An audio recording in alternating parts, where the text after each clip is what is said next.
Morning, sir. May I have your permission to start, sir? Ladies and gentlemen, good morning. On behalf of Navy Foundation Pune chapter, we welcome you to the 6th Admiral Nadkarni Memorial Lecture.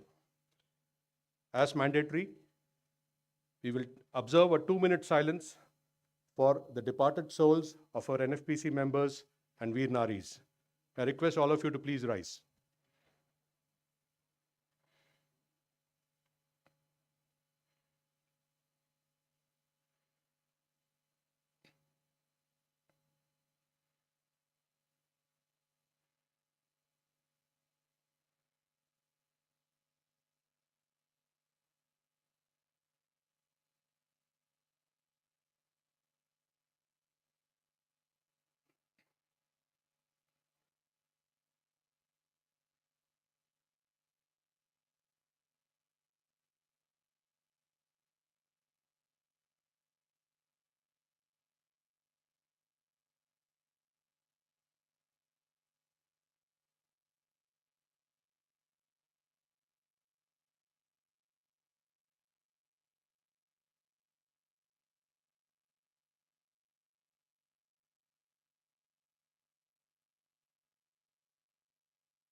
Ladies and gentlemen, please be seated.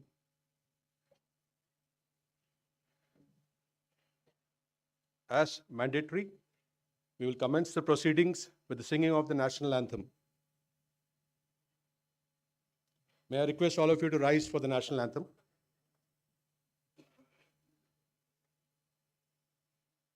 On the mic.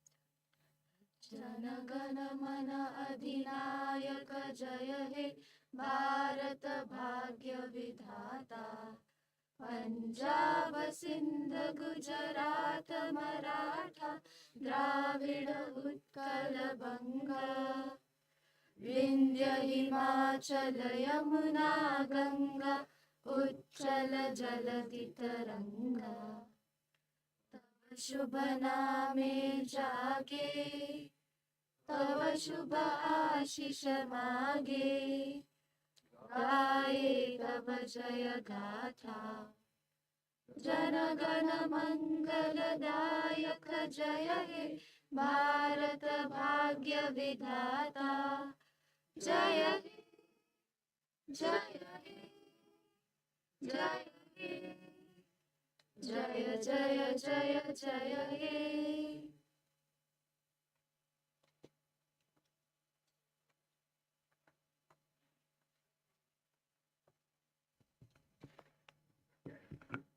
Thank you, ladies and gentlemen. We'll start the proceedings of the day. I'll request the President of the Navy Foundation Pune chapter to please deliver his welcome address.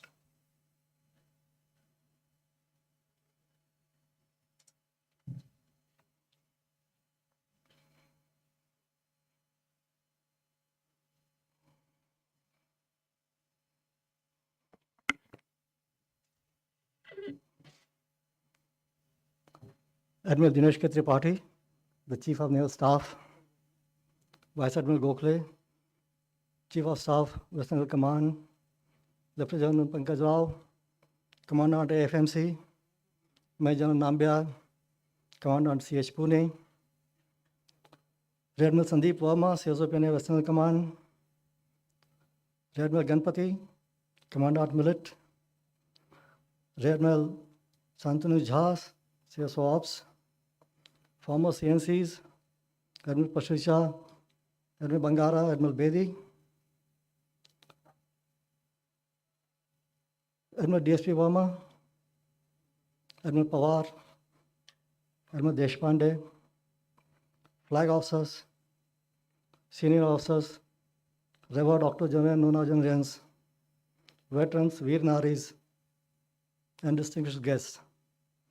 And above all, young torchbearers, cadets from Sea Scouts and Guide, Sea Cadet Corps, Boys Brigade, and from Manet. People from media, ladies and gentlemen, a very good morning to all of you. It is both an honor and a deeply personal privilege to welcome you all to this very special occasion, the Admiral J.G. Nadkarni Memorial Lecture, the premier event of the Navy Foundation Pune chapter. We come together today not just for a lecture, but to remember and celebrate a leader whose legacy lives on in the very soul of the Indian Navy. Admiral J.G. Nadkarni, the 12th Chief of Naval Staff, was a mentor, a strategist, a quiet visionary whose impact continues to guide us. This lecture is our humble tribute, a space for thoughtful reflection, for shared learning, and for honoring the ideals Admiral Nadkarni stood for. We are especially privileged today to extend a very warm welcome to Admiral Dinesh K. Tripathi, PVSM, AVSM, NM, the Chief of Naval Staff. Sir, your leadership, both at sea and ashore, has been marked by a clear vision for the Navy in a fast-changing strategic and technological environment. It is a matter of immense pride for us that you have graciously found time and agreed to deliver this year's memorial lecture.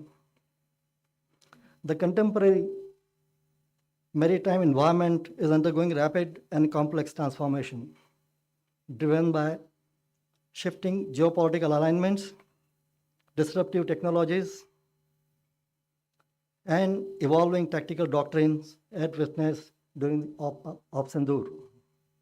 Against this backdrop, the Indian Navy stands tall as a central pillar of India's maritime strategy, tasked with protecting national interests, securing sea lines of communication, and asserting India's influence in the Indo-Pacific region. The ongoing flux demands a calibrated policy response that integrates strategic foresight with the operational adaptability. The topic the Chief of Naval Staff has so kindly agreed to address is Indian Navy navigating amid ongoing flux of geopolitics, technology, and tactics. This could not be more timely and relevant today.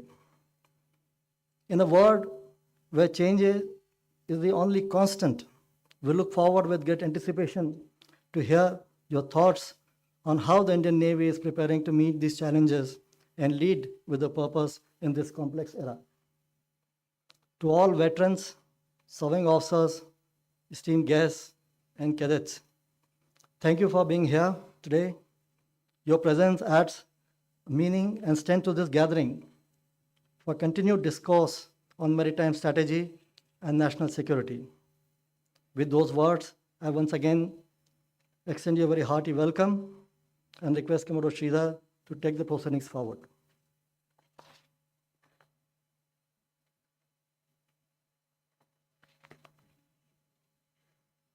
Thank you, sir. Before I invite the distinguished speaker on the dais, I'll speak a few words about the Chief of the Naval Staff. Admiral Dinesh K. Tripathi assumed command as the 26th Chief of Naval Staff on 30th April 2024. Prior to this appointment, he was the Vice Chief of Naval Staff. He is an alumnus of Sainik School, Rewa, and the prestigious National Defense Academy. He was commissioned into the Indian Navy on 1st July 1985 and specialized in communication and electronic warfare. His command assignments include the command of INS Vinash, a missile vessel, INS Kirch, a missile corvette, and INS Trishul, a guided missile frigate. Whilst in command of INS Kirch, he played a pivotal role during the humanitarian assistance and disaster relief operations after the tsunami of December 2004, for which he received a letter of appreciation from the then President of Sri Lanka. His other seagoing appointments include Executive Officer of INS Mumbai, which is a guided missile destroyer, Fleet Electronic Warfare Officer, Fleet Communication Officer, as also the Fleet Operations Officer, which is akin to the Chief of Staff to the Fleet Commander. of the Western Fleet. His staff appointments include Director of Naval Operations, Principal Director of Network-Centric Operations, and Principal Director, Naval Plans.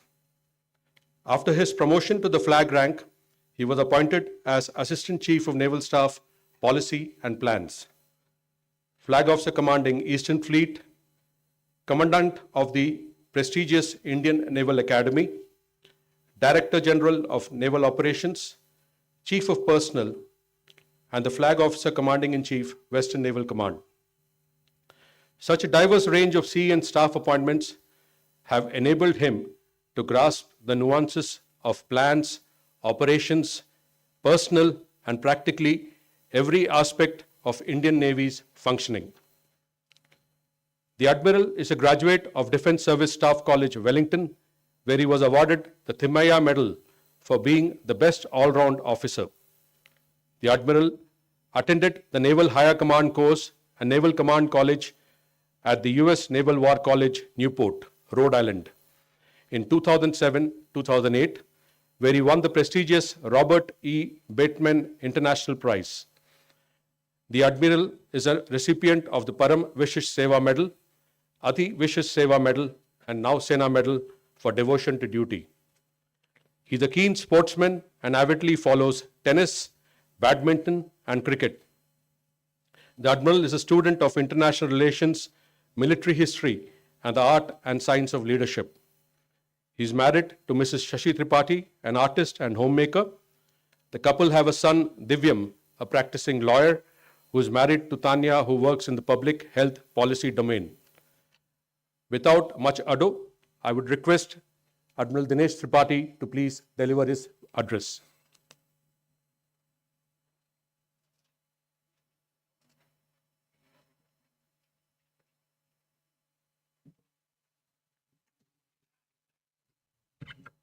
Thank you very much, Commodore Ramaswamy, for that generous introduction.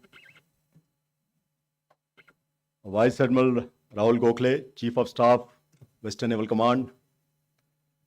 Lieutenant General Rao, Commandant of AFMC. Our three former CNCs who are gracing the occasion, Vice Admiral Vinod Pasricha, Vice Admiral SCS Bangara, and Vice Admiral JS Bedi. Vice Admiral Jayavant Kode, President, Navy Foundation, Pune Chapter. General, Flag and Air Officers, serving and retired. Senior NFP members, members from IMF, CAS and PIC. I see serving officers, I think mostly from INS Shivaji, Millet and NDA. Veterans and Veer Naris, cadets from Sea Cadet Corps, Sea Scouts, Guides and Boys Brigade. Friends from media, ladies and gentlemen, a very good morning still to you. You know how the tables turned in a matter of hours. From being the reviewing officer of the 149th India course in the morning today, I feel that I am being reviewed here, especially with the presence of many of my ex-commanding officers, bosses, mentors, seniors, and colleagues alike. I've been in command of our Navy for close to 18 months now, and I have no doubt that all of you must be monitoring as to what and how I am doing, especially my mentors and seniors. And if ever you felt, and I'm sure you must have, some of you, that this guy has not done as well as I had expected, please don't be harsh on yourself. You tried your best. Despite that, if I have not been able to live up to your expectations, the fault remains purely mine, and I will try and make it up in the next balance of my tenure. Having said that, was in lighter vein, but I meant it. I'm indeed delighted to be in Pune, obviously for more than one reason. But most importantly, when I spent 3 years here, in those days it used to be salubrious climes, now it has become hotter.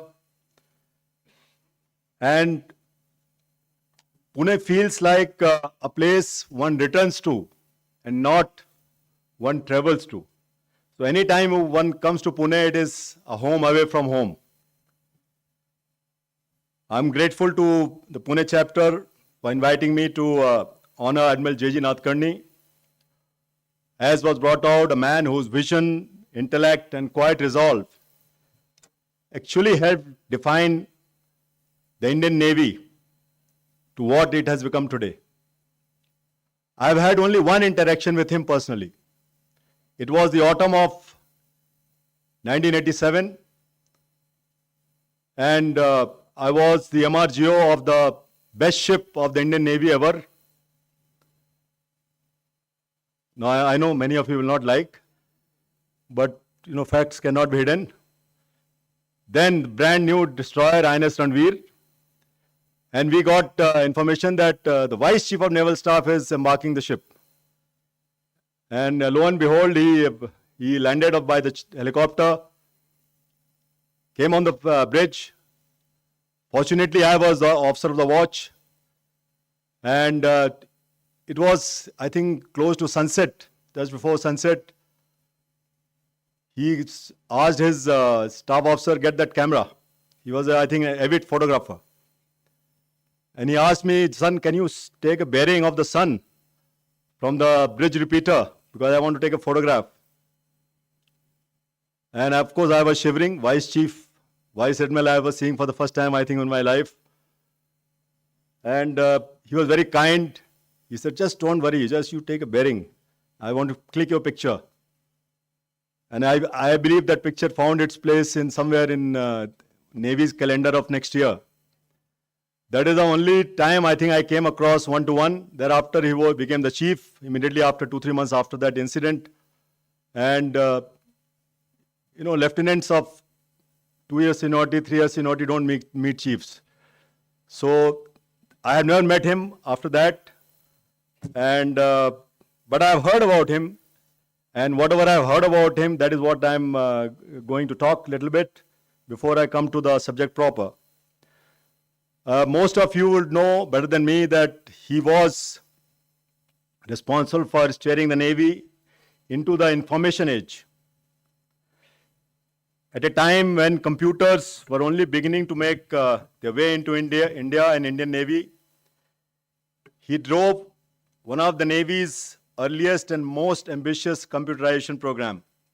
And this was in early 90s, late 80s. Laying the foundation for Navy-wide digital literacy and fostering the culture of technological modernization that we take for granted today. Secondly, it was during his tenure as chief that India entered the nuclear age at sea with the commissioning of the first of INS Chakra in 1988. A landmark event that elevated our undersea capability and placed India firmly among the world's technologically advanced maritime nations, which was partly, I think, responsible for INS Godavari appearing on the front page of the US magazine, I think Newsweek if it was, and subtitle India Rising Power. And courtesy, of course, the subtext was courtesy the Navy.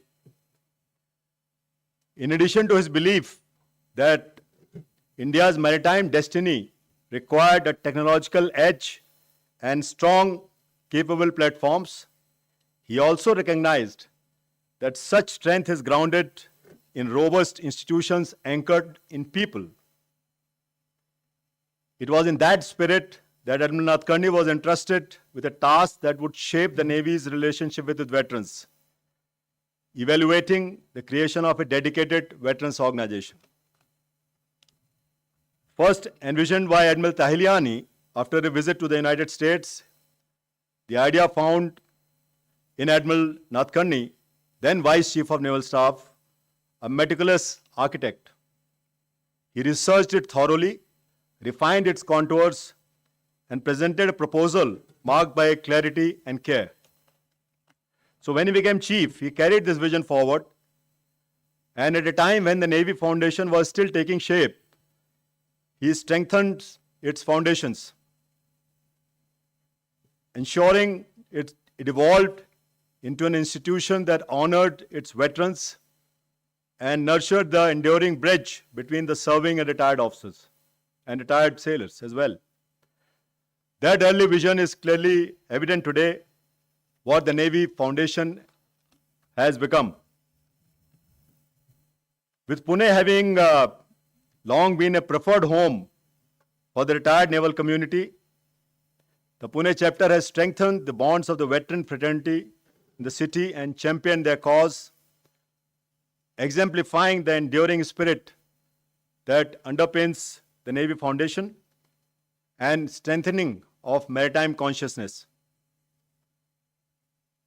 Our Honorable Raksha Mantri, Shri Rajnath Singh, captured this shift with remarkable clarity few months back when he observed, and I would quote, "We were once known as a landlocked country with seashores, but now we can be seen as an island country with land borders." Unquote.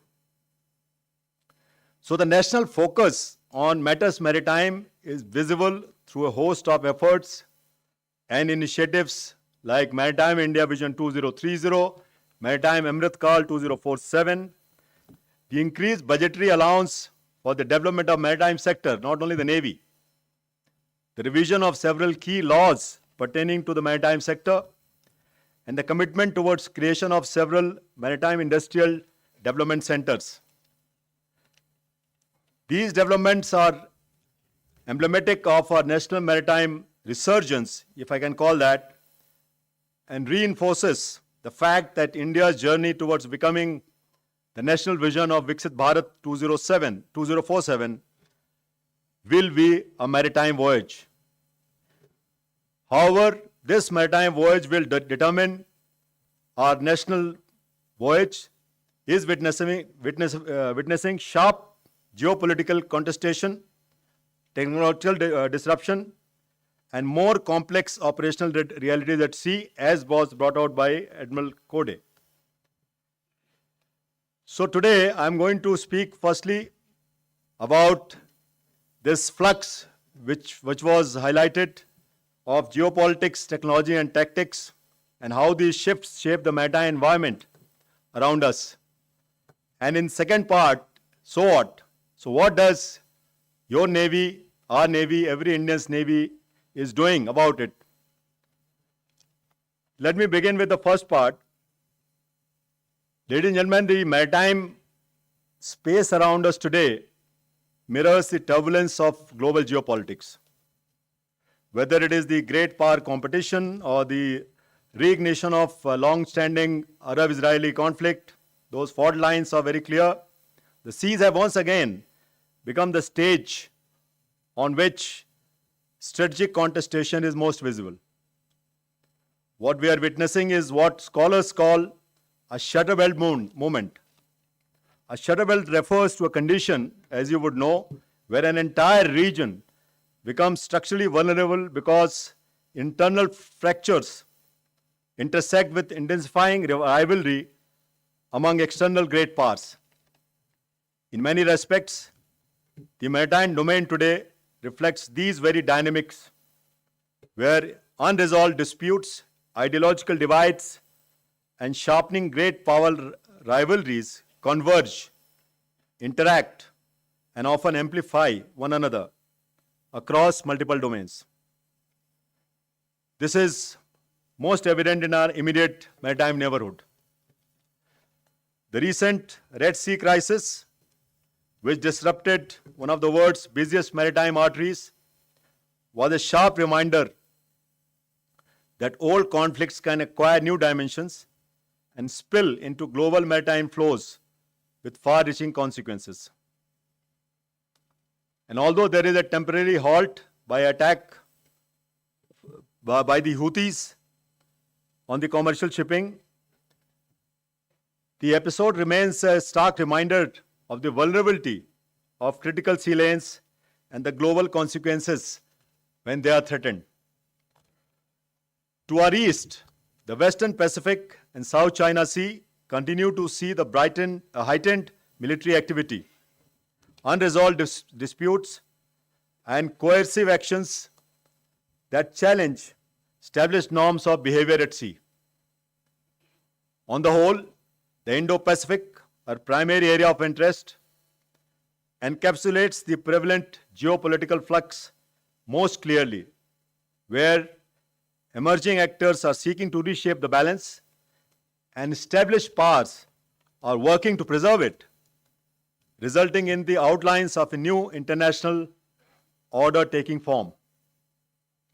The Carnegie Endowment and other analysts describe the region as an increasingly congested and contested strategic arena in which China, Japan, the Gulf states, the United States, and Europe now compete for access and influence alongside India. In this context, we are witnessing a decisive evolution in naval power and posturing in the region. According to Stockholm International Peace Research Institute, or SIPRI as we know, against a global average of 37%, the defense spending across Asia and Oceania has risen by more than 46% over the past decade, reaching a figure of $629 billion in 2024. Nations across the region are accelerating naval modernization, inducting newer platforms, expanding logistics infrastructure, and sustaining deployments well beyond their traditional operating areas.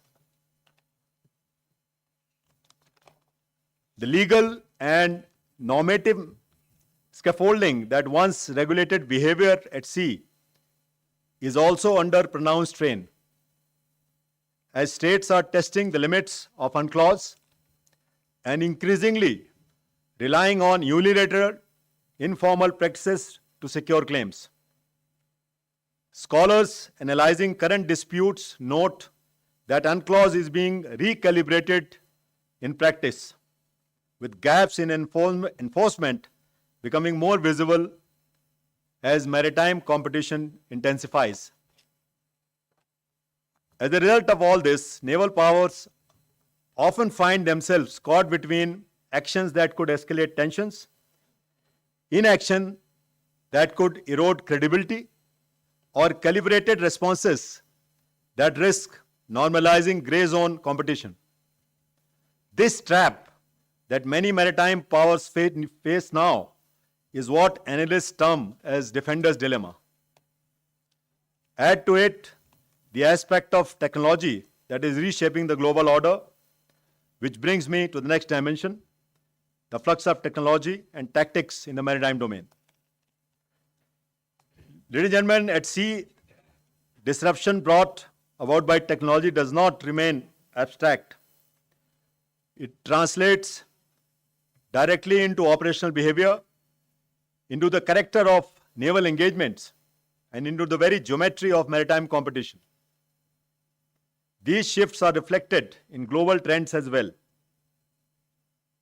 Technology is redefining the maritime domain in dramatic ways. In 2024, the global market for autonomous naval vessels was valued at approximately $1.65 billion, and it is projected to grow 10% per year till 2034.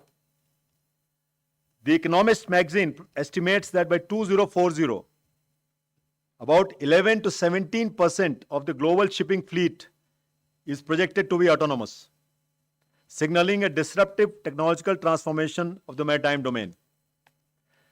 This rapid expansion underlines how unmanned and autonomous systems are shifting from niche experimentation to core capability across navies worldwide. As these autonomous platforms proliferate, artificial intelligence is becoming the engine that ties them together. On the battlefield, too, AI is reshaping the character of conflict. The military AI market alone was valued at $9.3 billion in 2024 and is growing rapidly as states integrate AI-enabled autonomous targeting, decision aids, and predictive sensing into operations. Together, this is pushing navies into what some call machine speed operations, where detection, interpretation, and response occur at a pace that could exceed human cognition. At the same time, space-based surveillance, commercial satellite constellations, long-endurance drones, autonomous sensors, and AI-driven analytics, the oceans are leading to ubiquitous battle space transparency at sea. Precision effects that once required large combatants or expensive manned aircraft are now achievable with loitering munitions, FPV drones, and commercially available unmanned systems that often cost only thousands of dollars. Air defenders or air defense now find themselves pulled to operate opposite extremes of the threat spectrum. On the one hand, swarms of low-cost, low cross-section stochastic drones. On the other hand, ultra-fast hypersonic weapons. The result is a battlefield where interceptors required to defeat these threats cost millions, creating a stark imbalance in the economics of offense and defense. It is within this dynamic and demanding environment of the flux of geopolitics, technology, and tactics that the Indian Navy must operate. And it is here that I now turn to the second part of my talk, that is how the Navy, Indian Navy, your Navy, our Navy is responding to these challenges.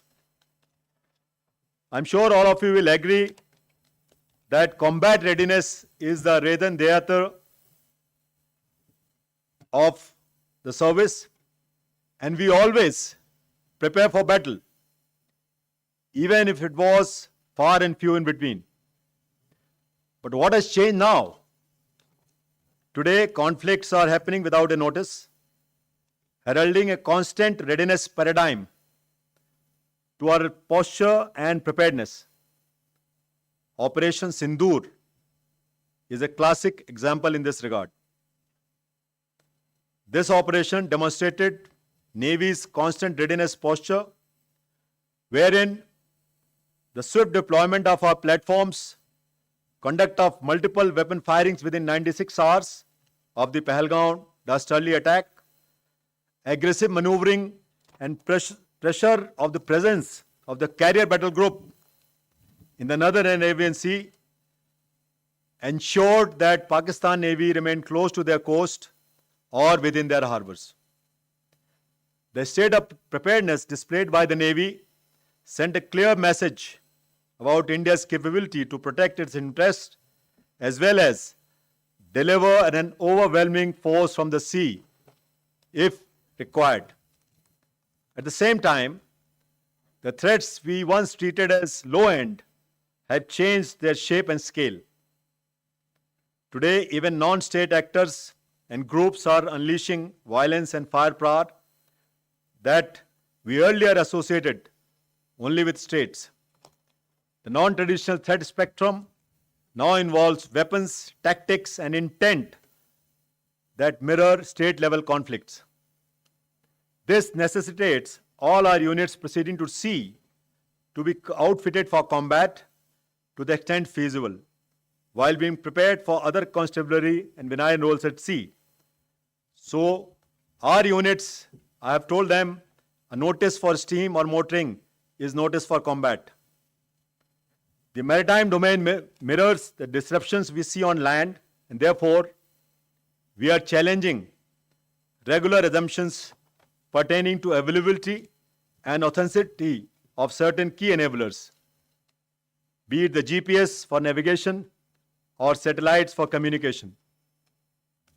Equally vital today is not just learning from operations, but learning fast. The environment is changing too quickly for slow cycles. Towards that, we are sharpening our doctrinal processes that includes deeper brainstorming and red teaming by special teams that have been set up at Naval Headquarters and Command Headquarters. The second element that defines the Indian Navy is its credibility as a force that can shape outcomes. While scholars like Hall Brands and Thomas Mahankan have compared credibility to deterrence by stating that credibility, like deterrence, is a function of perceived capability and perceived resolve to use it, I would like to add a third pillar of presence, because presence is the most visible mark of credibility. Today, the Navy is present across our areas of interest, from the Pacific and South China Sea to the east, to the Atlantic in the west, and everywhere in between.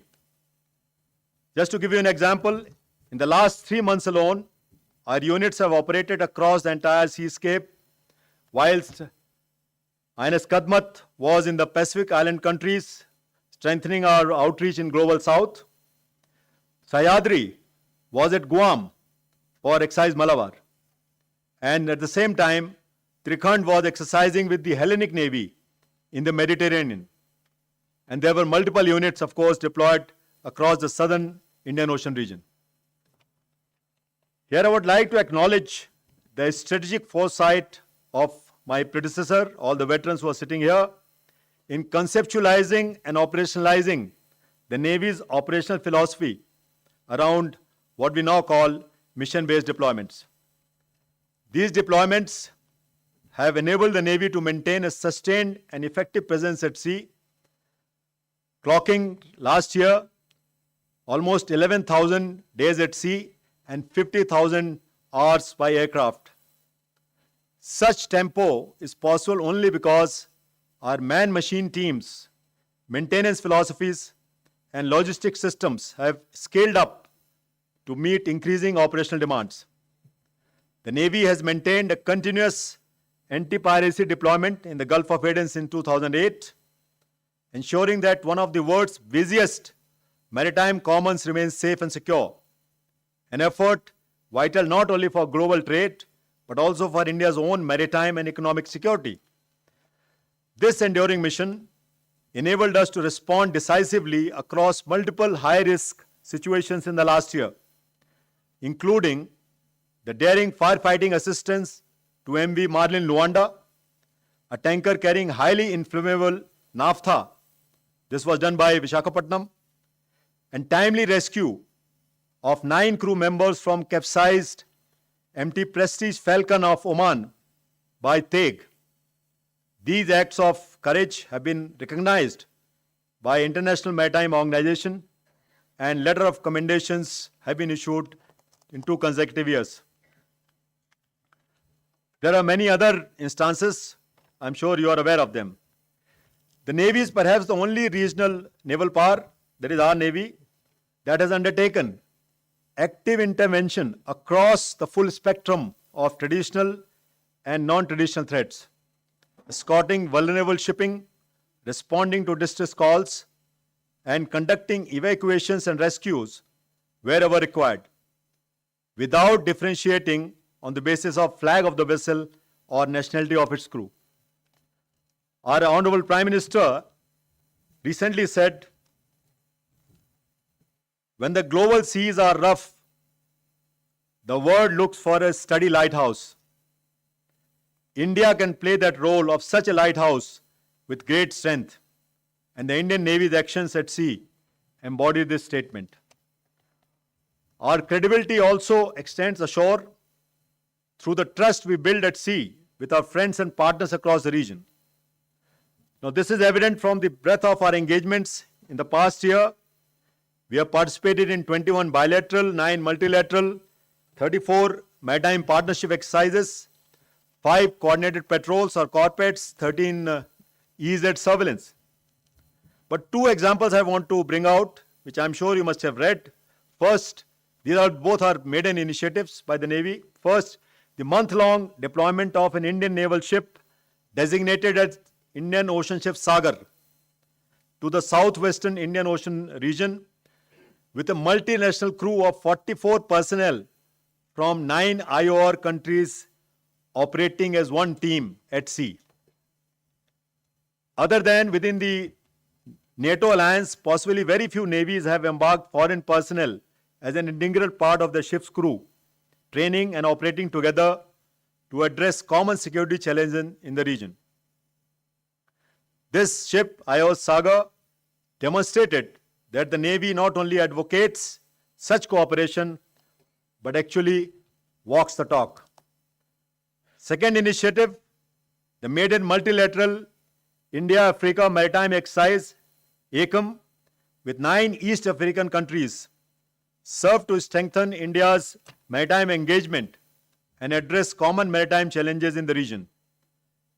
We are planning, this was held in Dar es Salaam, Tanzania, and we are planning to make it a biennial exercise, and we would like to get countries from West Africa as well in future editions.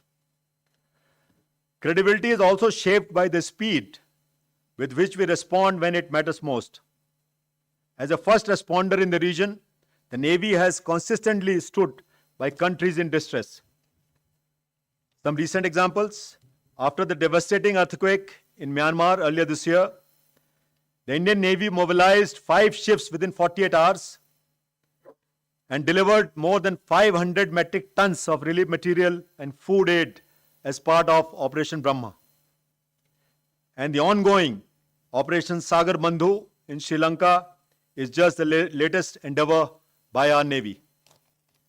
Going forward, we will assume the chair of Indian Ocean Naval Symposium, or IONS, after 2009 and take over command of Combined Task Force, CTF 154, that operates under the Combined Maritime Forces next year.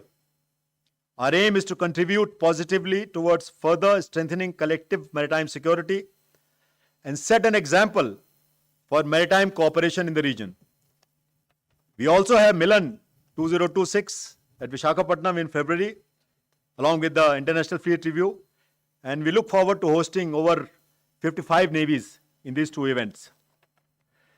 When we look beyond the sophistication of platforms and the reach of weapons, one truth stands out, that it is our people who ultimately shape outcomes through their skill, their character, and their collective resolve. Today, Indian Navy's workforce is shaped by 2 elements: Gen Z leaders and Agniveers.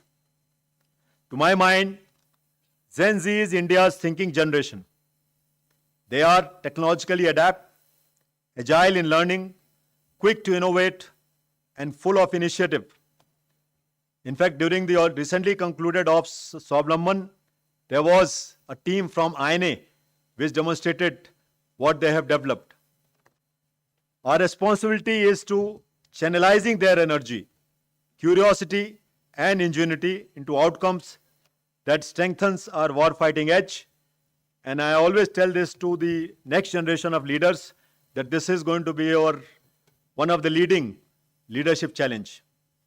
It is for this reason that on the sidelines of Naval Commanders Conference in October this year, we conducted the informal brainstorming forum called Sagar Manthan, bringing together thinkers that included industry leaders, academic and veteran officers, to discuss on grooming young leaders to operate amongst the flux of what I said, geopolitics, technology, and tactics.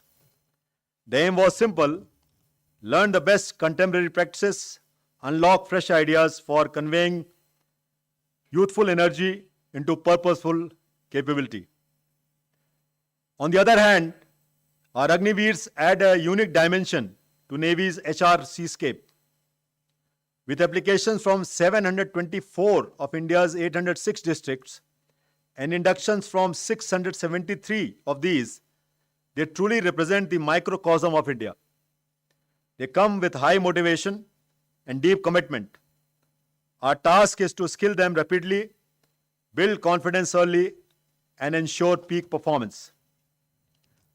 By partnering with leading academic and research institutions, we are building a cadre of specialists in AI, quantum computing, advanced materials, and space technologies, disciplines that define tomorrow's battle space. Some of the steps in this direction include deputation of officers for select postgraduate courses at MIT, Boston, and University of Southampton and Cranfield University in the UK, in addition to various advanced courses at leading Indian institutes. Ladies and gentlemen, militaries traditionally prioritize physical fitness and welfare. We are conceptually redesigning this approach that is shifting to holistic wellness and well-being.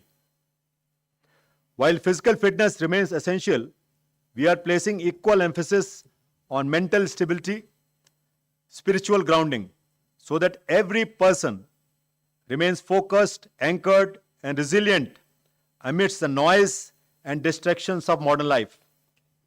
At the same time, we are reimagining welfare in the very tangible ways, especially in housing. Many of you who are sitting here would know that housing has always been a challenge for naval personnel, and generations of veterans have worked tirelessly to improve this. Building on their pioneering vision, we have adopted an expansion plan with particular emphasis on vertical development to maximize capacity within existing land constraints. So as a result, the Navy is constructing some of the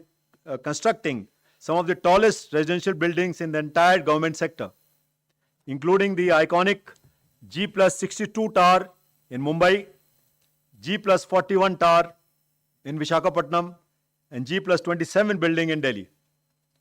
Just a few days ago, we inaugurated the 22-story Western Naval Command Officers Mess Tower, aptly named Sumeru. We are constructing nearly 10,500 married dwellings and 14,000 single occupancy dwellings across our naval bases. These projects reflect a new philosophy, moving beyond traditional welfare to create environments that support well-being, belongingness, and pride across naval community. We place great emphasis on veteran welfare. Veterans remain an enduring part of naval family. Our engagement has been strengthened through the 18 chapters of Navy Foundation and 14 chapters of the Veteran Sailors Forum, which together extend our outreach across the country. In the last financial year, 24-25, we conducted over 140 outreach programs for veterans, widows, and Veer-Naris and next of kins. The Naval Regimental System, established about 15 years back, continues to be a major pillar in supporting widows and next of kin. Today, it maintains a dedicated database of around 11,000 naval widows, with regular efforts by Command Regimental System officers to ensure timely assistance. Our institutional dialogue has continued through the Chiefs Conclave. This February, 8 former chiefs interacted with the current senior hierarchy of the Navy at Delhi, strengthening the continuity of institutional memory and reinforcing our shared commitment to veterans. As a future-ready force, we recognize that shaping tomorrow's Navy begins first in thought, in how we imagine the battle space and how we design for enduring advantage. I believe that capabilities will follow this clarity of vision. In this spirit, we are visualizing a balanced high-low force structure one that combines powerful high-end platforms with agile, expendable, and time-critical systems required for the lower spectrum of conflict. Our current order book reflects this design philosophy. By 2047, we are committed to be fully Atmanirbhar force aligned with the national vision of Viksit Bharat 2047.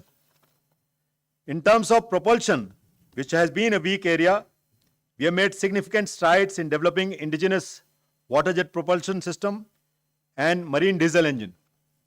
And we have obtained the AIP for development of 24 to 28 megawatt marine gas turbines.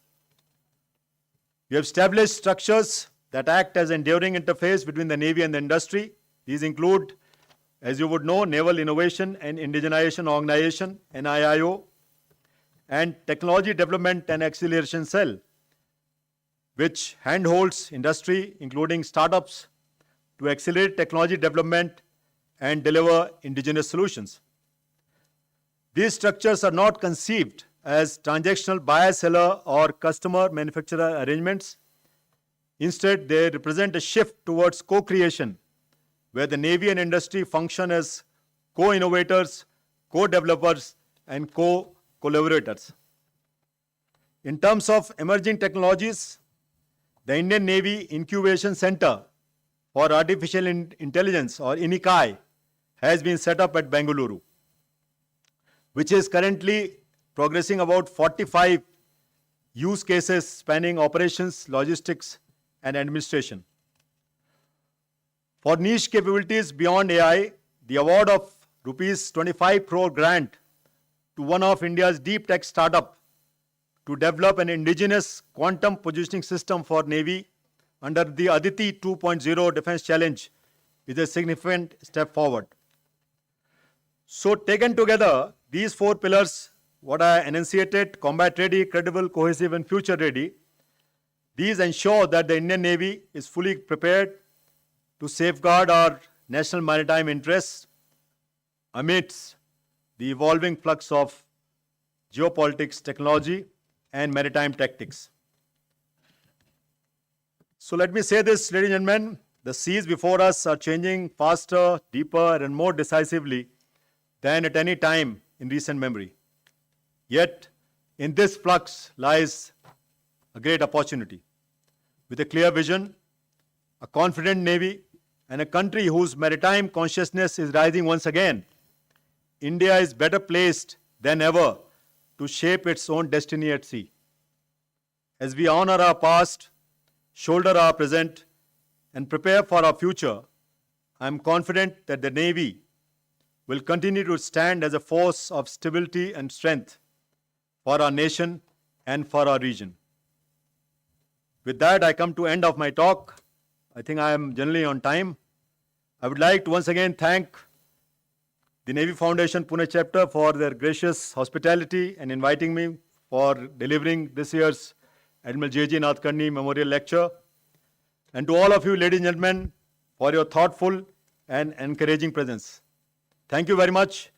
I am supposed to take some questions, and I've been told that I have to sit there, so thank you very much. Jai Hind, Shano Varun.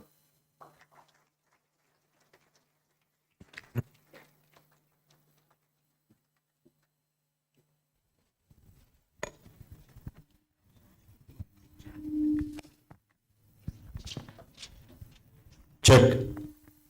Ladies and gentlemen, House is open for questions. The Chief of Naval Staff will be answering your questions. Please keep your questions brief and please introduce yourself as you address your question. Thank you. Yes, sir.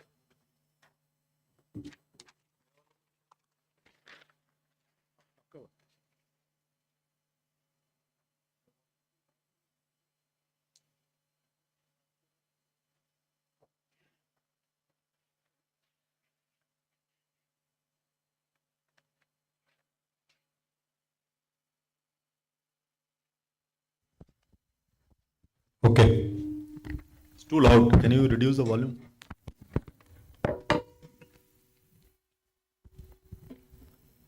Good afternoon, sir. This is Commodore Ajay Chitnis a veteran. You see, no naval or any service function is complete without this echo of "ooh" like that. So it has to happen. Sorry for that. But my question, sir, is very simple. We are operating all over the world today, and it is all over the social media, the actual media, and everywhere. Like, for example, Sayadri. Sayadri is exercising with the Philippines Navy at the moment, and Trikand was in the news for all kinds of reasons. So only thing I feel is that everywhere we seem to be shy in declaring the names of the commanding officers or the fleet commanders who are there on board. It is, I think, a morale boosting thing if you knew who is actually commanding the ship or things like that. Is there any particular reason that we don't do it? Even when ships having commissioned, the names of the commanding officer is missing.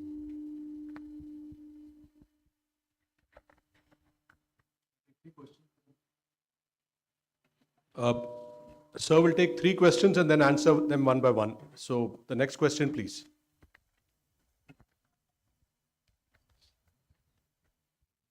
I'm Commodore Kumar.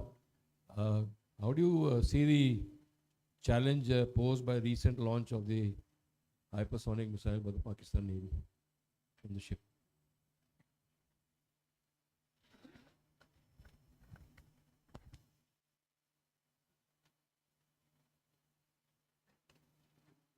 Can I request one of the cadets to please come and assist in carrying the mics around?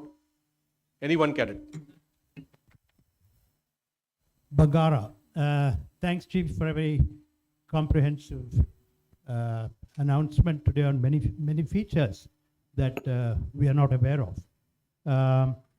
I want to know specifically, just like the aero engines are being addressed now, are we doing anything about in the maritime sphere of developing a gas turbine, for instance, or are we talking about some other type of propulsion, including nuclear, which I'm sure will be given a thought to? So the propulsion part is what I'm asking. And also the second one is about the privatization or private operators entering shipbuilding. If you could, you might have mentioned, but it skipped my attention.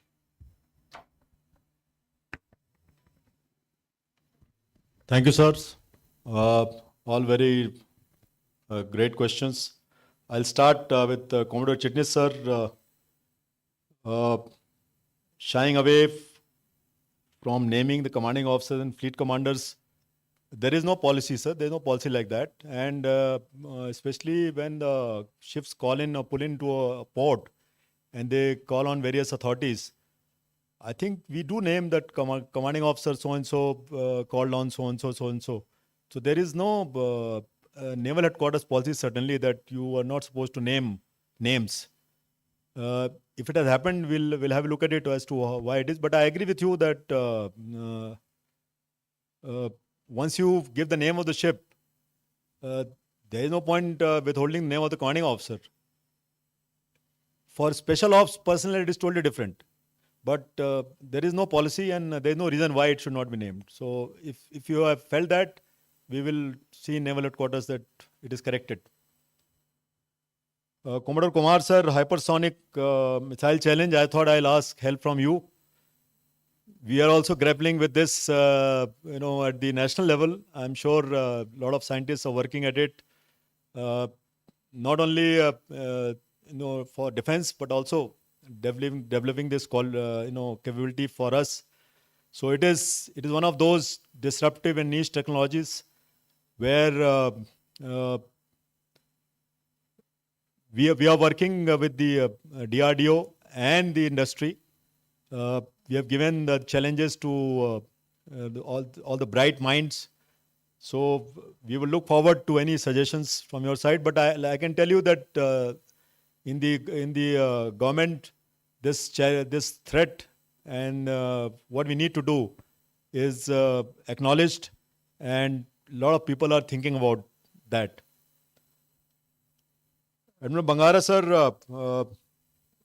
very pertinent question about the engines, propulsion systems. we have given a make one case to Kirloskars for making a 6 megawatt diesel engine as part of indigenization process. And then obviously if they make 6, then it'll go further. Similarly, for, like I said, in gas turbine also, we have got the AIP to make a 24 to 36 megawatt gas turbine.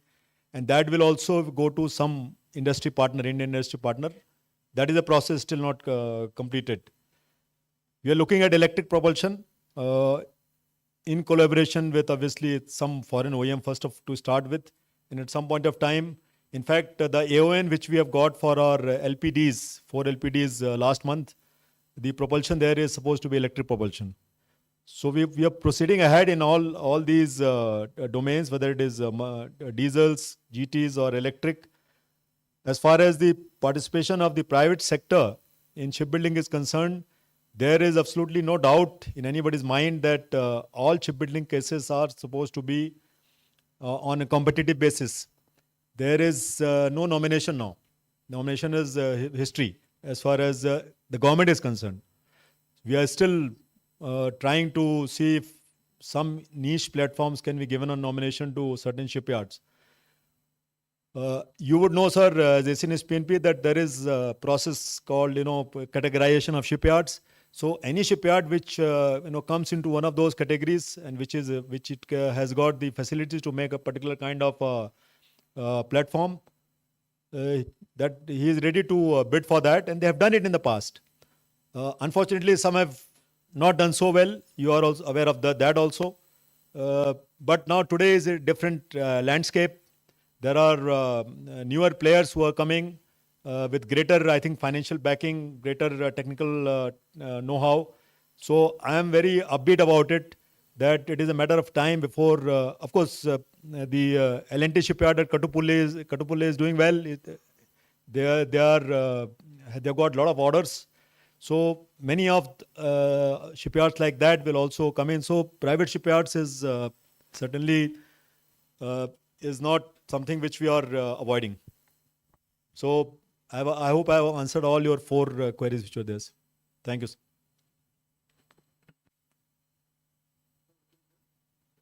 I can hear you, sir. So good afternoon. I'm Daniel Gadkari. I'm from your school. I know, sir.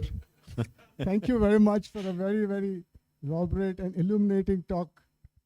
Since I'm from the army, so I want to take you back to operations a little bit of Op Sindoor. My question pertains to the fact that during Op Sindoor, the Air Force and the Armed Forces air defense systems were totally integrated, as you would know. I wish to ask, is Navy on board on this seamlessly integration of air defense? And if it was there a case where Navy came into play during Op Sindoor as far as air defense territory of India is concerned? Thank you. 2 more. 2 more questions, please. Gentleman on the far right. Good afternoon, sir. Lieutenant Commander Harsh from NBCD School, INS Shivaji, sir. Sir, my question is, with China already operating 3 aircraft carriers and building a 4th nuclear-powered one, what are our plans with respect to a 3rd aircraft carrier or building and expanding the fleet of nuclear-powered submarines, both SSNs and SSBNs? Sir? Thanks, sir. Okay.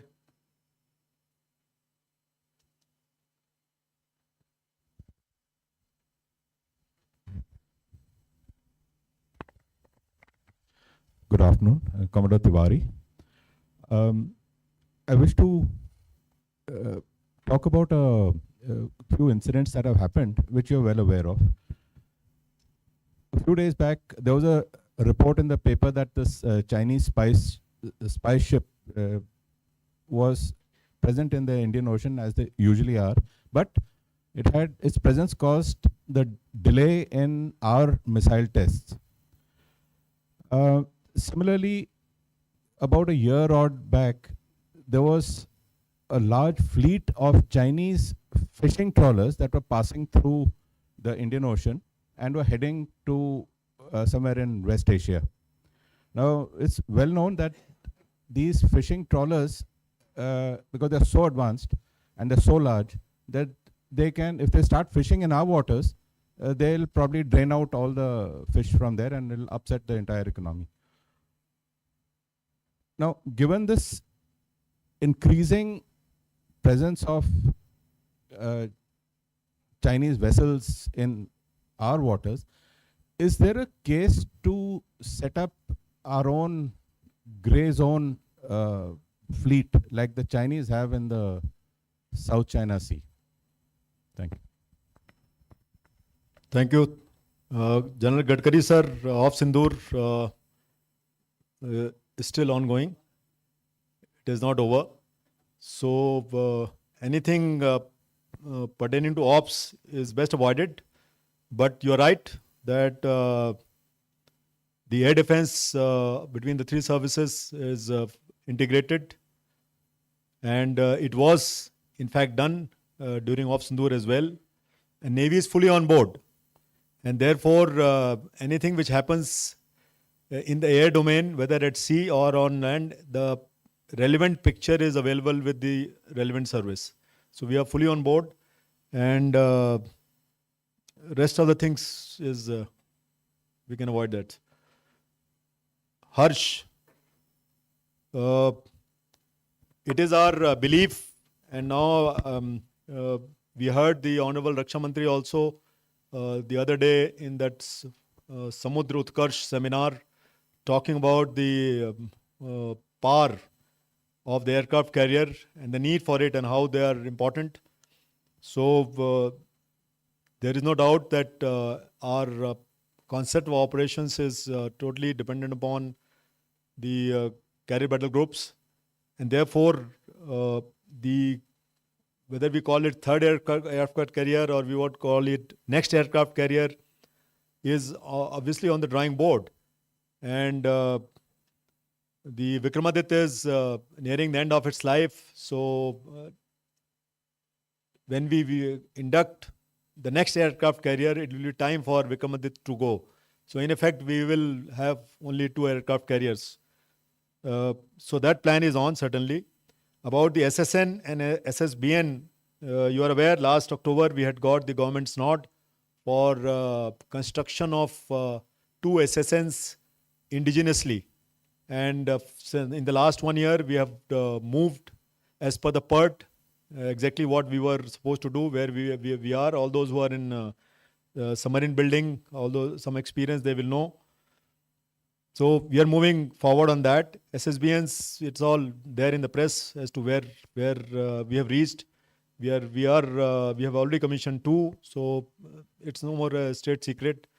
It's there in the press, and I'm sure rest of the program is also progressing as it should, and you will hear of it more in the coming months. Commodore Tiwari sir, I have also read this. What you read about some Chinese spy ship coming and delaying a missile test. I am not fully aware of the specifics of this, which test, which delay. So this could also be somebody's figment of imagination, maybe planted. But yeah, in the past, also we have realized or noticed that appearance of survey ships, satellite tracking ships in our area of interest. And in the past, I'm certainly aware that sometimes we had to recalibrate our own activities. And it is happening world over. It is not something what happening here only. I don't want to go into details, but what I'm saying is this is a normal practice which happens in all parts of the world. So I was in Indo-PACOM a couple of weeks back, and what one learned from there was, it was like deja vu. Fishing trawlers, we ensure that nobody enters our EEZ and does anything what that craft is not supposed to do. And therefore, anybody who is fishing unauthorizedly in our EEZ is shooed off. Not only fishing, nobody can enter our EEZ without our approval and do something which is not supposed to do. There are n number of cases in last at least 5-6 years I just remember where we have sent our units and managed to tell the concerned, whether it was a, warship, whether it was these survey ships or fishing, that you please get out of our EZ. And what they do out of EZ, our EZ, and into somebody else's EZ or intersection of the EZ between the space. Unfortunately, there is no rule regulation for us to go and tell what are you doing here. But we know, we are aware of the pitfalls of not doing anything. Unfortunately, no law supports this. As far as we ourselves engaging into activities like this, of course, we are going into the gray zone domain. There is a thought process about not only the fishing part, but also what else can be brought on table as part of the gray zone tactics by the ecosystem, the armed forces and other elements of the national park. That is being debated and discussed. So certainly this is one of the points which is on table. Next set of questions, please.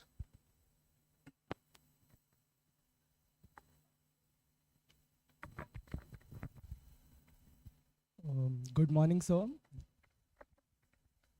Good afternoon, sir. This is Able Cadet Ishan Jagdale from Sea Cadet Corps, Pune unit. Sir, in a future where conflicts may begin in the grey zone, long before open war, how is the Indian Navy adapting its doctrine to detect, deter, and respond to non-traditional threats like underwater drones, cyber intrusions, and information warfare in the Indian Ocean region? This will be the last set of questions. Any more questions?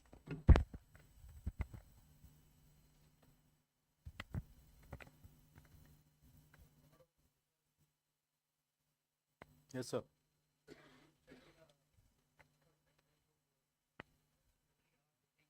So can you switch on the mic, sir? To press the buttons. So like you said in the morning, that every hour the things changed. Our very good friends for whom we fought in 71 are almost becoming our enemies.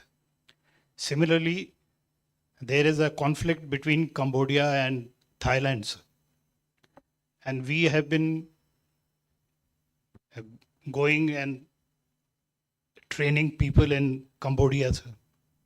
What do you think that the effect will be on our area if the conflict increases in Cambodia and Thailand, sir?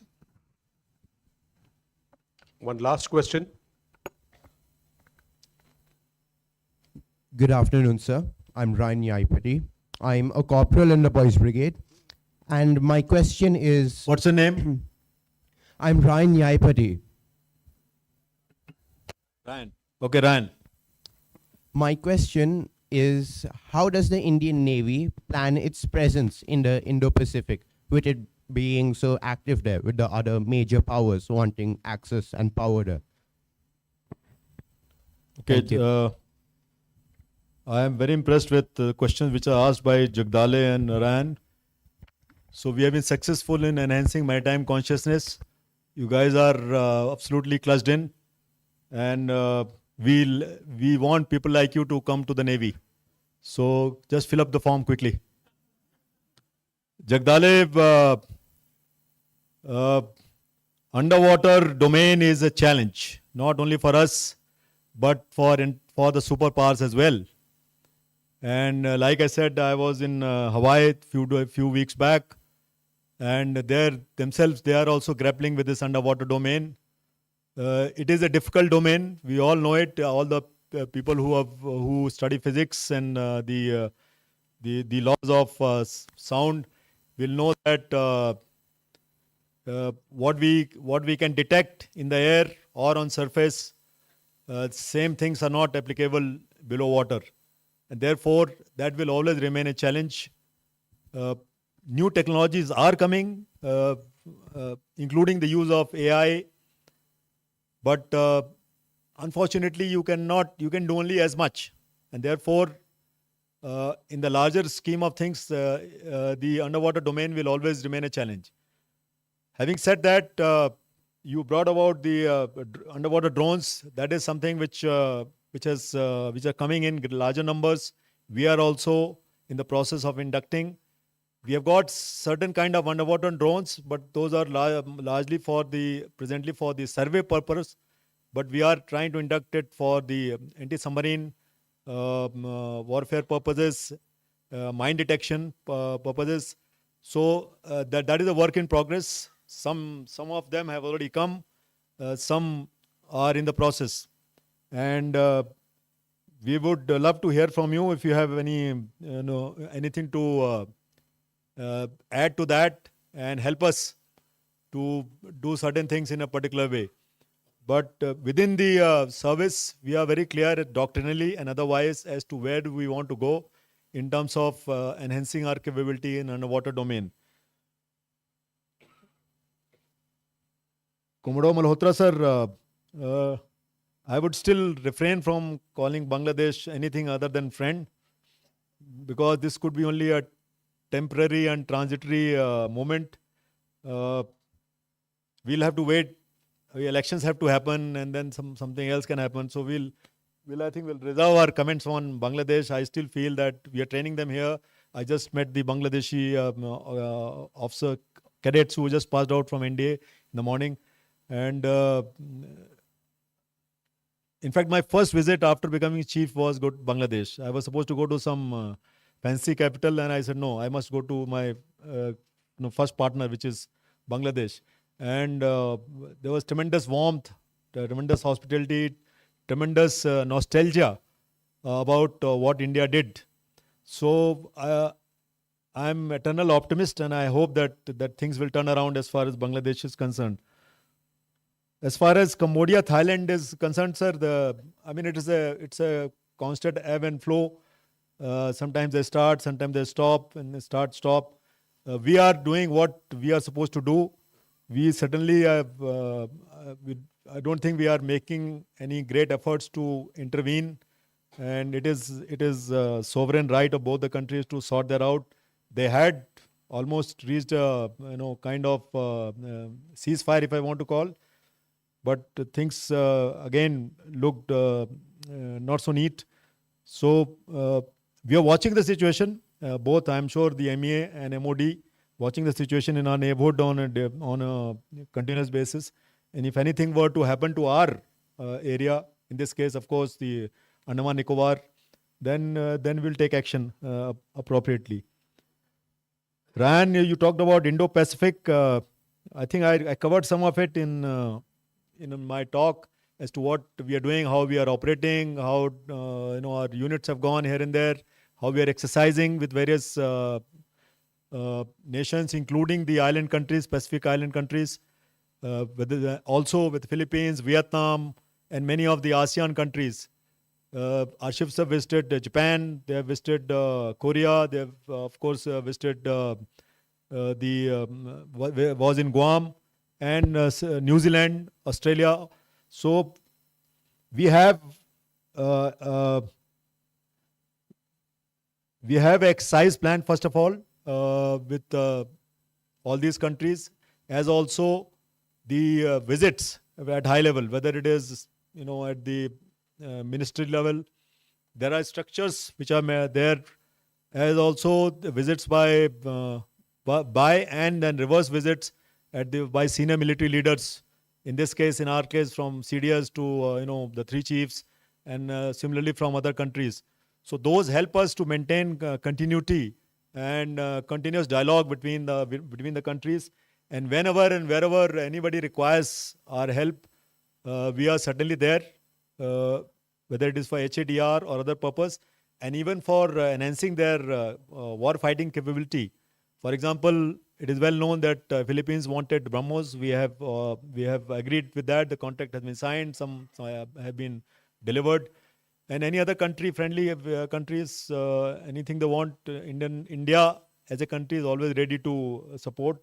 So as far as Navy is concerned, we are doing our bit because we know that the Indo-Pacific is a continuous domain. One, water body is connects both the Indian Ocean and the Pacific, larger Pacific, and we are doing whatever is required to be done to ensure that our national maritime interests are not compromised anywhere. And therefore, we as a Navy take it upon ourselves to safeguard those national maritime interests, and we say it anytime, anywhere, anyhow. Thank you.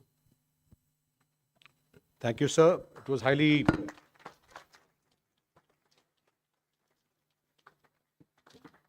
I'm sure most of the crowd, the youngsters, will be motivated now to join the Navy, sir. Your answers were very positive and instills a sense of confidence in all of us. Ladies and gentlemen, we will now switch on to the next part of our program. I would request the President, Navy Foundation, and the First Lady, Mrs. Aruna Kode, to please come on the stage.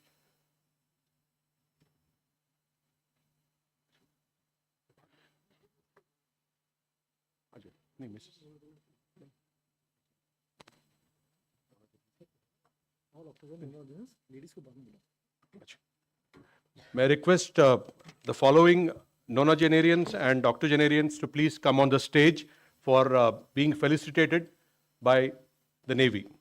Rear Admiral Madan Mohan Puri, Vishish Seva Medal.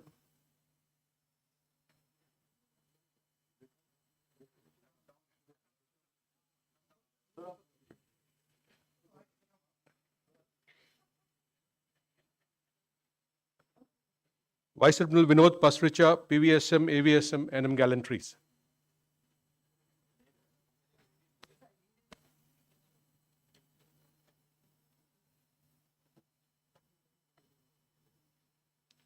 Sir, आपको जाना पड़ेगा.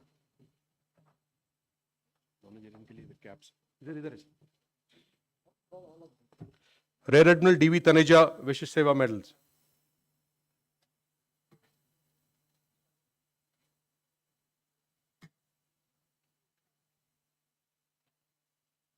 Rear Admiral D.V. Taneja, sir.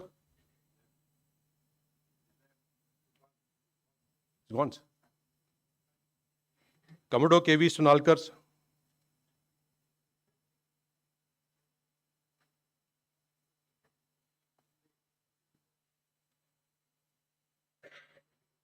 Commodore Narendra Kapoor, sir.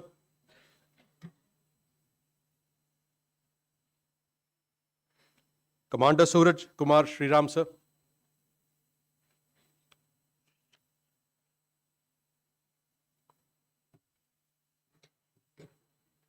Lieutenant Commander D.M. Purohit, sir.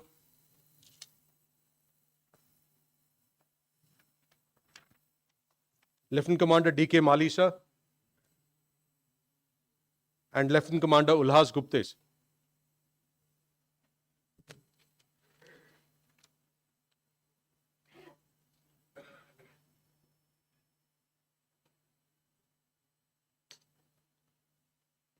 We will first felicitate the youngest nonagenarian amongst us, Rear Admiral Madan Mohan Puri, sir, by the Chief of Naval Staff. He'll be given a 90-year-old cap with a shawl and a letter signed by the Chief of Naval Staff.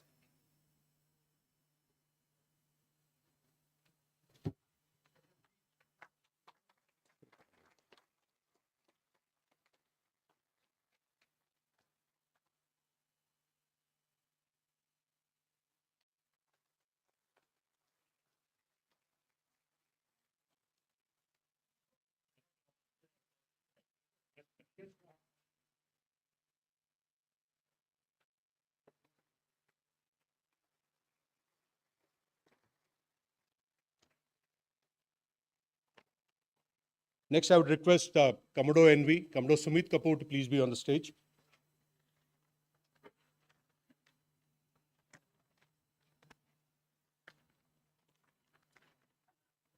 For the information of our honored guests, our youngest nonagenarian was an electrical officer. He was commissioned on 1st September 56, retired after 32 years of glorious service on 20th May 88. We'll We'll now felicitate Vice Admiral Vinod Pasricha, who will be given a letter by the Commodore NV, the octogenarian crest, and a shawl, and in true Puneri style with the Puneri feta.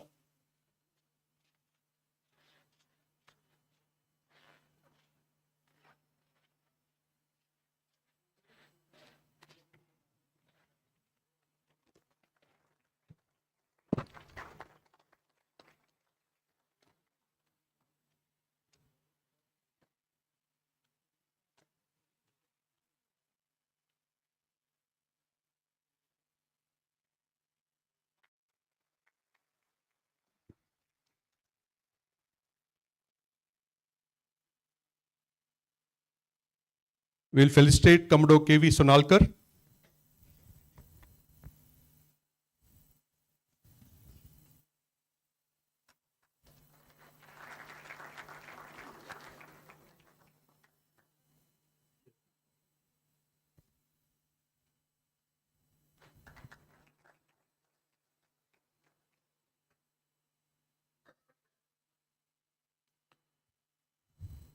Next, we have Commander Sriram Suraj Kumar.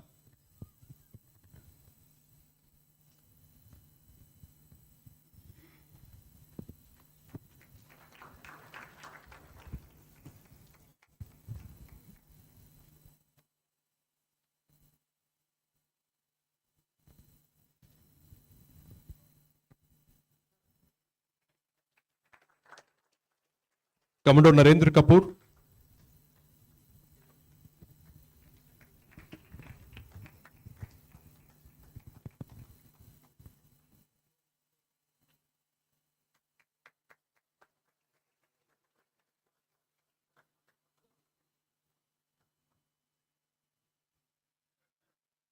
Lieutenant Commander D.M. Purohit.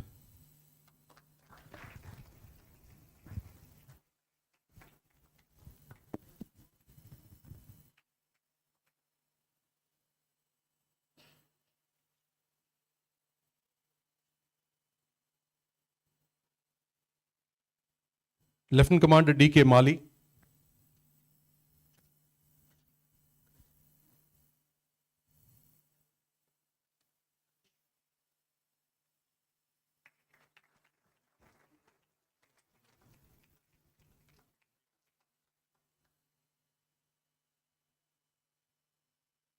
Lieutenant Commander Ulhas Gupte.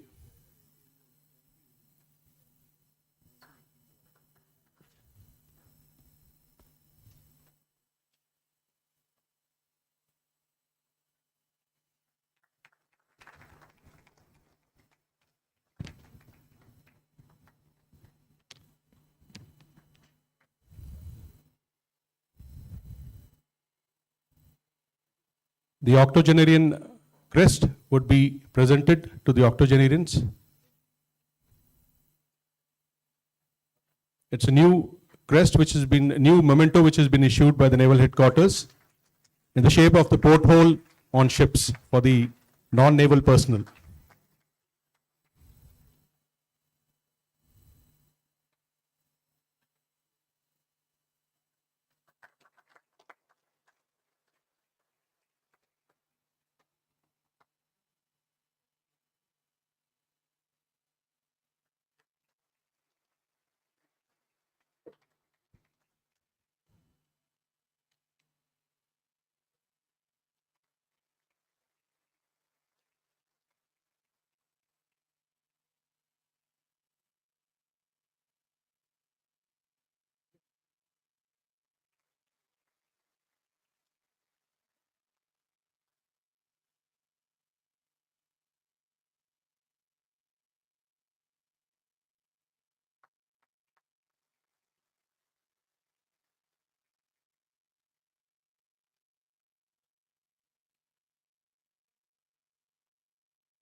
The gentlemen standing here represent the youth of the Indian Navy. Please give them a big hand. May I request Mrs. Aruna Kode to please come on the stage. May I request Mrs. Neera Puri to please come on the stage to get a bouquet from Mrs. Aruna Kode. Or we'll do it down only. Down or they up, come up? हाँ, वो करें.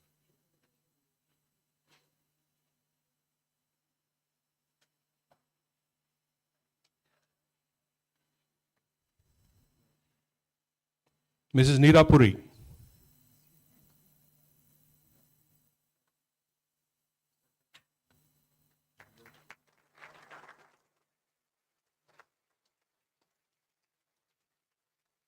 Mrs. Vidyut Sunalkar.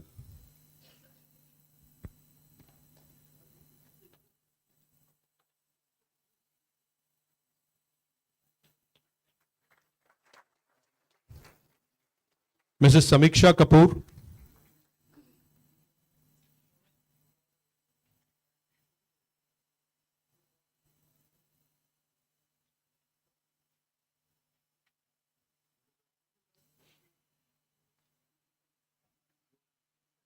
Sir.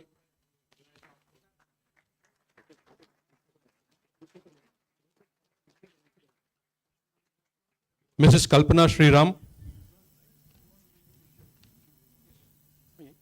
Be easy to take this.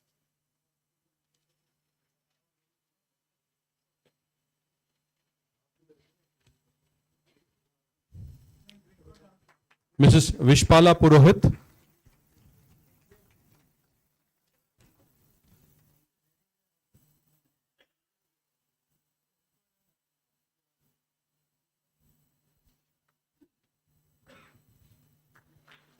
And Mrs. Shanta Mali.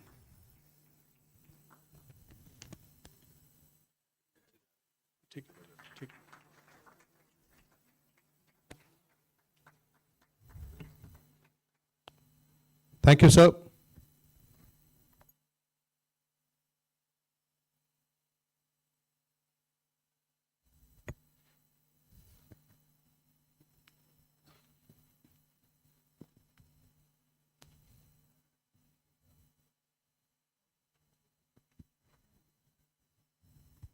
All octogenarians and nonagenarians are requested for the group photograph down here.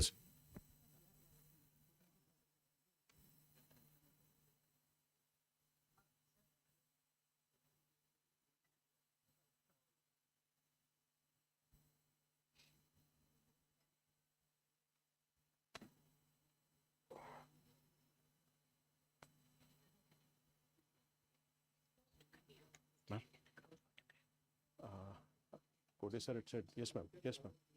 Yes ma'am, please join.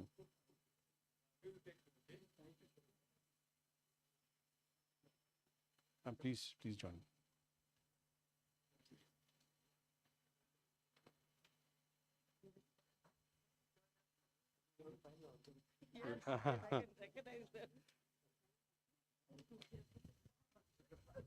The youth of the Navy need the power behind them, the woman power.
Thank you, sir.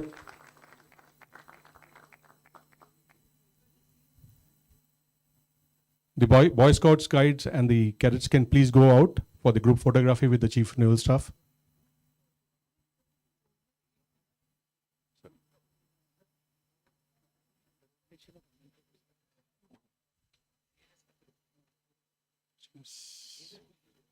Huh. Sir. Mementos.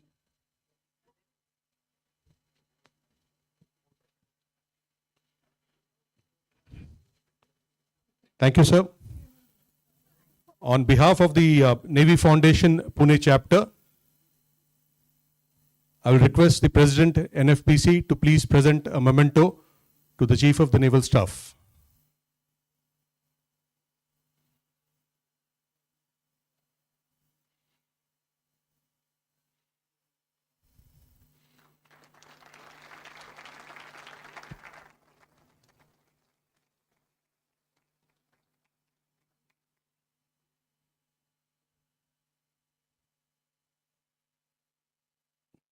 The Chief of Naval Staff would be presenting a memento to the Navy Foundation.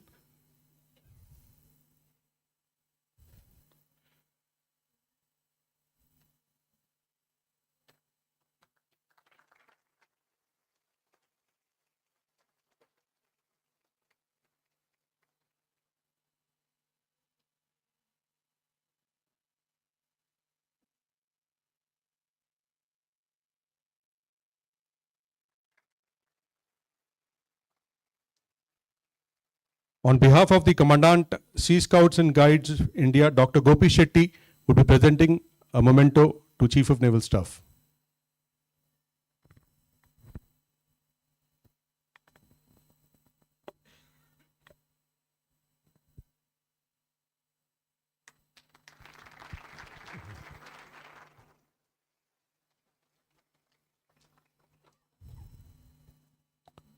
Thank you, sir.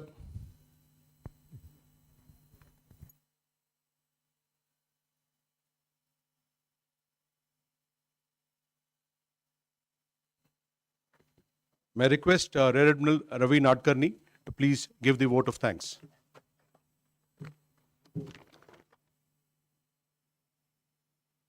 Sorry. On behalf of the Navy Foundation, we'll present a token of appreciation to the Commandant, Command Hospital, sir.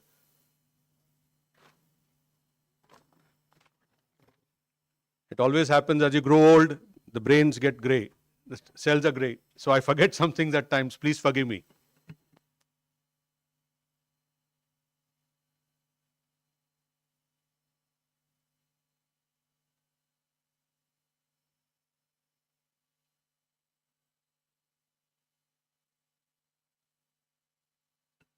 May I request Rear Admiral Ravi Nadkarni to please give the vote of thanks.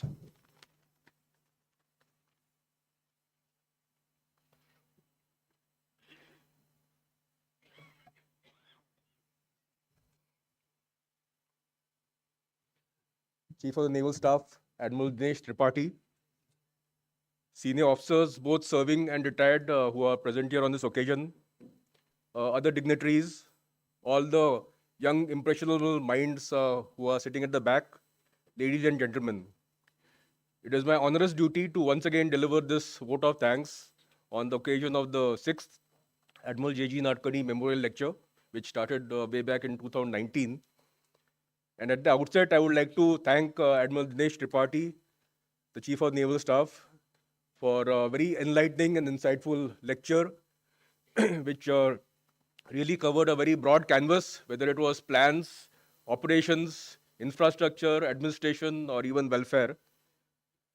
And I also think he has really been very gracious in coming here to take time off from his very busy schedule. I know he had to attend one more event in the morning. And he came here to give this lecture on the subject of Indian Navy navigating amidst the ongoing flux of geopolitics, technology, and tactics. When Admiral Nadkarni, who most of you present here will know as my father, joined the Indian Navy as a young cadet way back on the training ship Dufferin in January of 1946, that in Mumbai, which was in Mumbai, the world was recovering from a very cataclysmic event that was the Second World War. And India was also on the verge of gaining her independence. In the 80-odd years since the Second World War, we have seen many geopolitical and technological changes which have shaped the world of today. This war, the Great War, ushered in the nuclear age, which led to the Cold War and a long period of detente. Just as we thought that this kind of stalemate would continue at least till the end of the 20th century, the Soviet Union and the Berlin Wall fell, and we faced a unipolar world and a period of globalization. But this too has changed, and countries are now increasingly putting themselves first.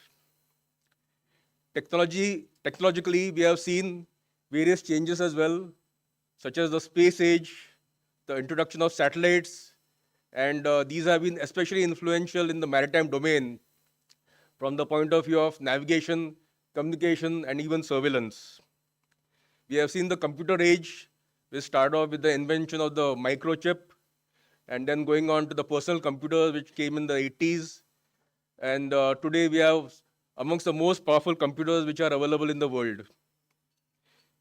And in the last 5 years, we have also seen the increasing influence of artificial intelligence, machine learning, and both in the commercial as well as the military domain, we are seeing, as the CNS also mentioned, the use of unmanned vehicles or unmanned vessels, as they are known. They were used widely in Op Sindoor, as most of you are aware. They have been used in the Ukraine war, and even now, companies such as Amazon are using them for delivering groceries and things like that. So as we go ahead, these will totally transform the nature of our daily lives as well as the nature of war fighting. India too has been transformed from what was essentially a poverty-stricken country soon after independence to what we are today, that is the fourth largest economy. We too have faced conflicts in the past, including the most recent Op Sindoor, and tasted military victory in many of them. And the Indian Navy has grown from the fledgling force it was back then, when we are mostly dependent on the United Kingdom for second-hand ships, to what we are now, a builder's navy, where all of our future ships will be built entirely in our own country. We will not be importing any more ships from abroad. All this is thanks to the efforts of visionary leaders, not just Admiral Nadkarni, but many others like him, who shaped that early era of the Indian Navy, as well as those who followed in their wake. And that includes many of them who are sitting here in the front rows. And then they handed over the mantle of leadership to my generation, as well as the generation that Admiral Tripathi represents, the serving generation of naval officers. So I think we can all take justifiable pride in the Indian Navy having grown to what it is today, and in our own contribution to its growth. I'm also confident that the next generation, many of whom are sitting in the back rows today, will have been motivated and inspired by the talk by the CNS to join the Navy. And in the next 10, 15, 20 years, we'll go on to write the next chapter in our glorious history. So I wish them all success. Coming to those persons whom I wish to, or the Navy Foundation wishes to thank, firstly, the Western Naval Command, represented here by Vice Admiral Rahul Gokhale, the Chief of Staff, as well as Rear Admiral Verma and Rear Admiral Jha, and the other staff officers who are also here, for extending all assistance, especially financial assistance, to the Navy Foundation Pune chapter in conducting all such activities. Thanks to the Naval Headquarters, and besides the CNS, I also thank the Directorate of Naval Veterans, represented here by the PDNV himself, Commodore Sumit Kapoor, for being a very effective bridge between us grizzled veterans and the fighting Navy. I would like to also thank other local tri-service and naval organizations located in and around Pune, the National Defense Academy. Unfortunately, the commandant could be here for understandable reasons. Millet, represented by Rear Admiral Ganpati, INS Shivaji, Sina Khadki, and all these institutions have not only provided us assistance and support whenever we ask them, but they've also provided the use of the facilities for our naval veterans in any activities that we wish to conduct in their premises. We are especially grateful to the Command Hospital, represented by Major General Nambiar, the Commandant, Brigadier Sachin Kulkarni, the Brig Adam, Colonel Yadav, the Company Commander, and not to forget the PMC of the Officers Mess, Colonel Bhupesh Bhatkoti, who will be hosting us for the lunch or the PLD and lunch after this, as well as all the support staff who are there at the back. I would like to especially thank all the audience members, including the Navy Foundation Pune chapter veterans, the veterans from the sister services, the members of the Center for Advanced Strategic Studies or CAS, the Indian Maritime Foundation IMF, the Pune International Center PIC, the cadets from the Sea Scouts and Guides, Sea Cadet Corps, the Bombay Brigade, as well as Manet, for having taken time off of their own schedules to be present here today for this memorial lecture. I'm sure that it has been a very enriching session for all of you. Above all, I would like to thank Vice Admiral Jaivan Kode, the President Navy Foundation, along with Commodore Sridhar Ramaswamy, the Secretary, and Captain Rajiv Bhattacharji, the Treasurer, for all the hard work that undoubtedly went into preparing for this lecture, as well as for conducting it in the most befitting manner. Thank you all once again.